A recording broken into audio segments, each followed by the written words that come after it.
Before I even start, I'd like to point out that there was a situation where someone who went to a Star Wars premiere and attempted to spoil the movie for fans was ruthlessly beaten by a number of other Star Wars fans who were wearing uniforms, such as Boba Fett, Chewbacca, and I believe a stormtrooper.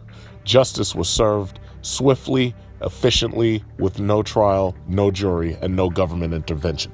So I'm very, very happy to see that, because I've been a little upset that there are people who are posting Star Wars spoilers for Episode 7, and anybody who's seen it already knows what I'm talking about. But I was able to see the movie without being spoiled, and I just think it's really disgusting and disappointing that there are people who would spoil this film for others. As I am a person who appreciates good movies and cinematography, I would definitely not spoil this movie by releasing any spoilers. So you can feel safe watching this video. Basically, The Force Awakens, as you know, is the seventh film. Seems to me to be the first in what might end up being a third trilogy. So obviously the first trilogy was Episode 4, New Hope, and then Empire Strikes Back and Return of the Jedi, released many years ago, and then they ruined those by releasing that horribly shitty Phantom Menace, and then that somewhat not as shitty Attack of the Clones, and then that crappy Revenge of the Sith, where the only saving grace was at the very end, the transformation of Darth Vader. Hayden Christensen was a horrible actor to pick to be the young Darth Vader. And my problem with it is, you have to remember, I grew up on the first trilogy. What disappoints me more than anything is that it seems that all the movies nowadays seem to be catering to ADHD retards. And by that, what I'm saying is, you can't sit through any level of dialogue because your chemical imbalance creates a situation where you're nothing but a hyperactive savage, and you can't just sit there in the theater and listen to people speak for a minute. The first couple of movies were fantastic. A New Hope was really good. It technically is a little slow for people who have chemical imbalances and can't concentrate, the ADHD among us. But what bothers me is that all of these movies, all of them, are slowly becoming nothing but loud and colorful violence. Even the new Star Trek movies. This movie, as you know, is directed by J.J. Abrams. J.J. Abrams directed the 2009 Star Trek and Into Darkness. I really liked Into Darkness, and I really liked the first Star Trek movie. But my problem is, I feel that they're mishandling the characters, and I feel that they're mishandling the show. The show wasn't supposed to be about non-stop violence. The show is supposed to be about intelligence. It's supposed to be about imagination. Now, granted, Star Wars does have a lot of action if you look at the first trilogy, and as we got technologically more sophisticated, the CGI in the second trilogy basically ruined those movies. Like the Phantom Menace was horrible because of the CGI. The movie did not get good until they actually had Darth Maul fighting the two Jedi with a nice, good old-fashioned sword duel. I mean, it's a good old-fashioned sword duel. You can't screw that up. And then in the background, they got all the CGI and everything, which, starts to ruin the film. But the simple fact is, it's still a sword duel, and whoever ends up on the losing side of that sword duel is going to get burned up because of those lightsabers. So that kind of made that part of the movie worthwhile. Like, for instance, it's pathetic that if I watch The Phantom Menace, the only part that I'm watching is the last 5 minutes. That's ridiculous. The Revenge of the Sith, the only part of that entire movie that I want to see is the part where Darth Vader turns into Darth Vader.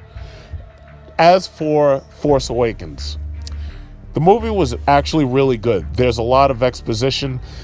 They have these wide sweeping landscapes where they show battleships that have crashed, and that's not a spoiler because it happens early on, but the cinematography is fantastic.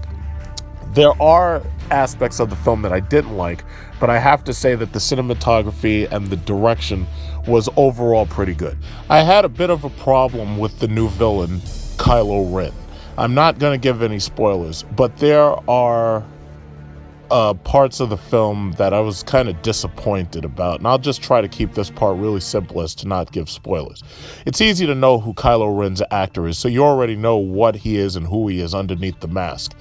My problem is that in setting up the film's villain, you have to, as a cinematographer, you have to create a belief that this guy is really a badass and that nobody can beat him, and that he's the ultimate evil, and that he answers to no one, and that he can easily kill anybody he wants with no repercussion. There's no laws that can be enforced upon him.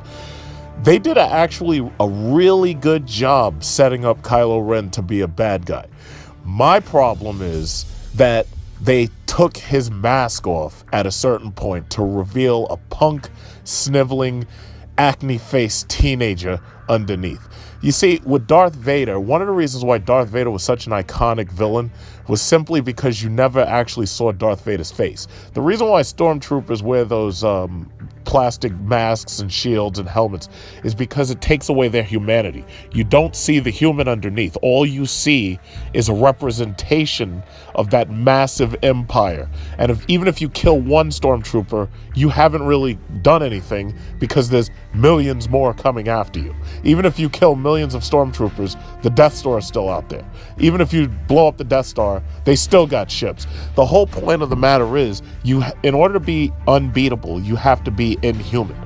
Darth Vader was inhuman. You never saw his face until Return of the Jedi. All you could do is use your imagination as to what he was underneath. You never knew whether or not he was a robot or whether or not he was a human underneath. You had an idea that he was a human, but you just never knew. Return of the Jedi, they did it perfectly, when Luke unmasks his father and, he sets him on fire and this, that, and other to give him a Jedi burial. But the simple fact of the matter is they waited till the end to do that. Up until that point, over the period of those 3 movies, Darth Vader was a monster. He was a movie monster because you had no idea what this guy was. You had no idea what he was. Kylo Ren in this movie, he starts out perfectly. He starts out an absolute badass, and then suddenly, because they take his mask off, he completely degenerates into just a human who has force powers. I understand the reason why people are angry at the Judge Dredd movie that was with Sylvester Stallone. Judge Dredd is never supposed to take his helmet off. When you look at Judge Dredd, you're supposed to see the law. You're supposed to see the Justice Department. You're not supposed to see a man.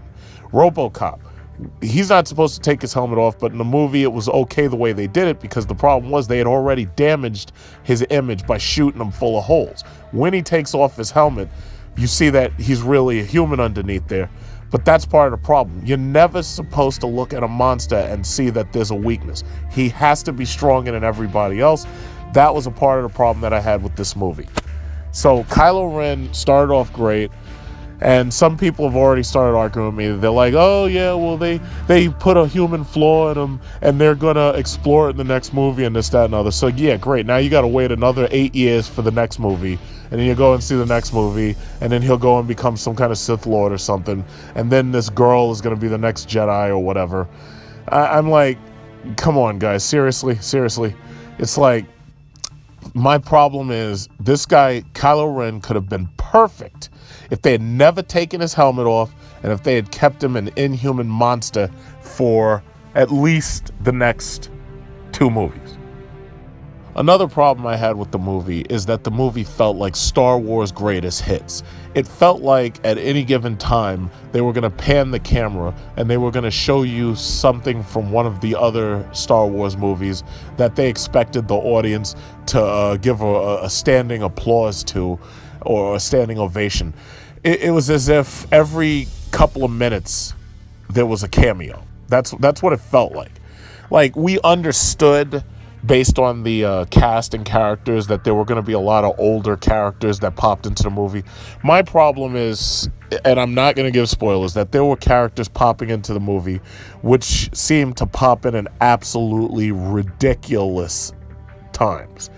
There's a situation early on where a set of characters pops in and you're like, wait a minute, this doesn't make sense. Then that happens again later on and you're like, wait a minute, wait, how is that character there and wasn't there a second ago, but there's no possible way that character could move to that point within that short amount of time.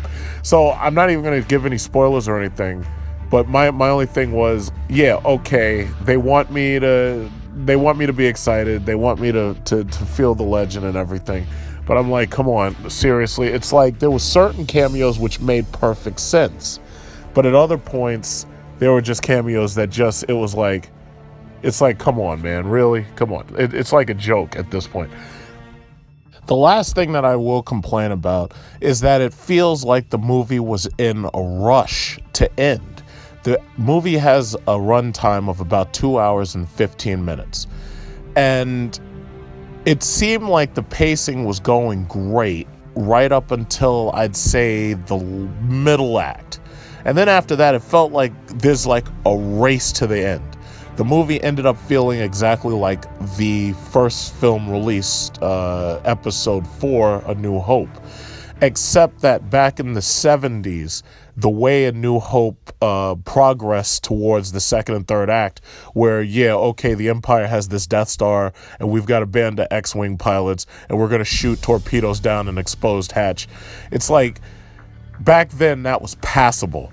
The problem is, over time, I mean, that's been like 30 years. Over time, we've come to expect a little bit more out of a final act of a film that's supposedly a massive space epic like this.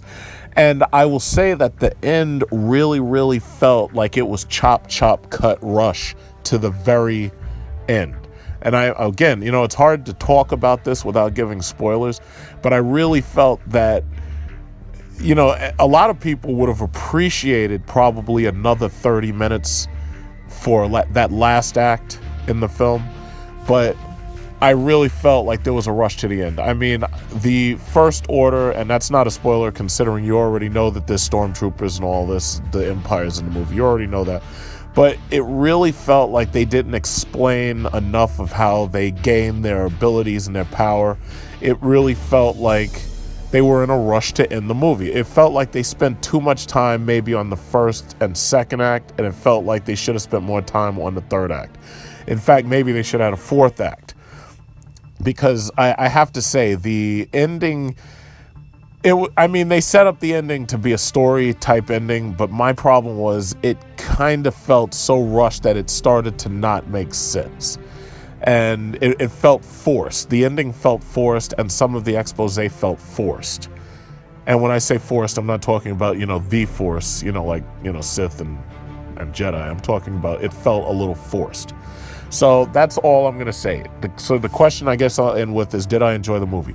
If I had to give it a grade 4 out of 5 stars, I would say 4 out of 5 stars. I couldn't give it a 5th star because of the little situations that I pointed out. They had a really good chance to make an excellent villain out of Kylo Ren, but at this point, they've humanized him, and they took away a lot of the fear of him. I tell you what, I would have been more afraid of Darth Maul had he not been chopped in half in Phantom Menace than Kylo Ren, except for they make Kylo Ren unbelievably powerful, but then they take him down so quickly until it just doesn't make, it just feels forced. It feels rushed. So that's all I'm going to say. I'm not giving away any spoilers. Most of you probably already seen the movie anyway. So, that's all I got to say.